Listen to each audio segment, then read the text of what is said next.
दुनिया में बहुत से अमीर लोग हुए हैं, लेकिन आज हम आपको एक ऐसे मुस्लिम कारोबारी की कहानी सुनाने जा रहे हैं जिसका नाम शायद ही आपने पहले कभी सुना हो।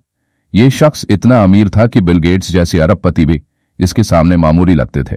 मगर हैरानी की बात यह है कि उसने अपनी दौलत का कभी घमंड नहीं किया, बल्कि जहां भी गया वहां की किस्मत ही बदल डाली। उसके पास दौलत की कमी नहीं थी, लेकिन उसका दिल उससे भी बड़ा था। वो किसी को परेशान नहीं करता था, बल्कि दूसरों की मदद करके उन्हें भी अमीर बना देता था। उसकी जिंदगी एक मिसाल है सादगी, दरियादिली और इंसानियत की।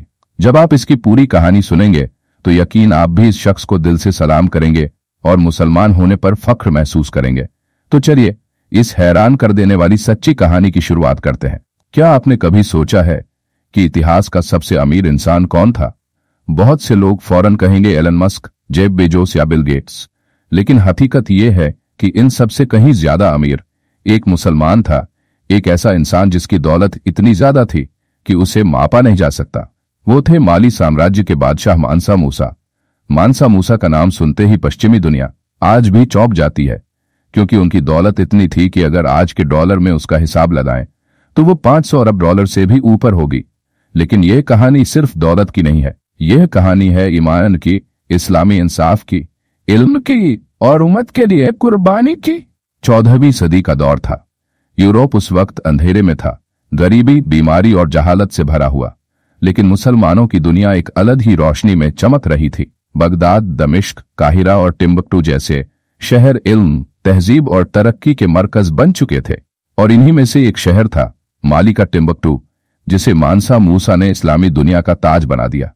माली साम्राज्य उस वक्त अफ्रीका का सबसे ताकतवर और दौलतमंद इलाका था।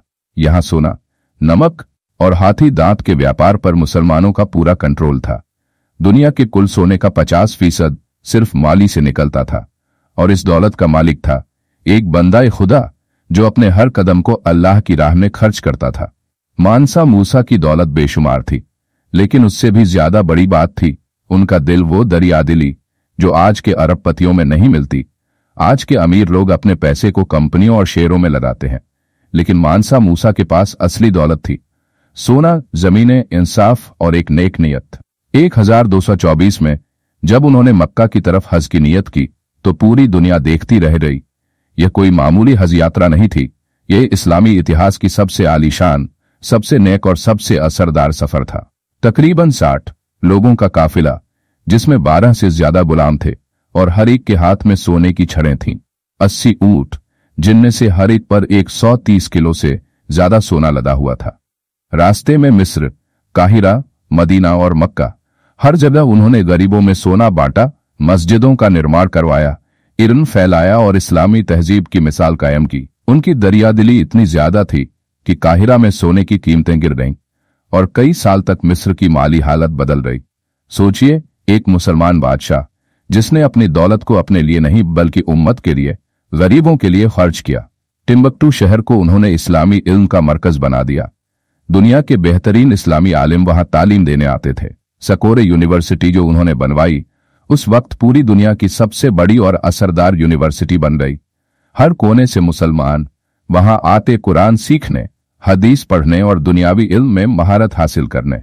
मानसा मूसा ने दिखा दिया कि इस्लाम सिर्फ इबादत का नाम नहीं, बल्कि इंसानियत, दौलत और इल्म का भी मजहब है।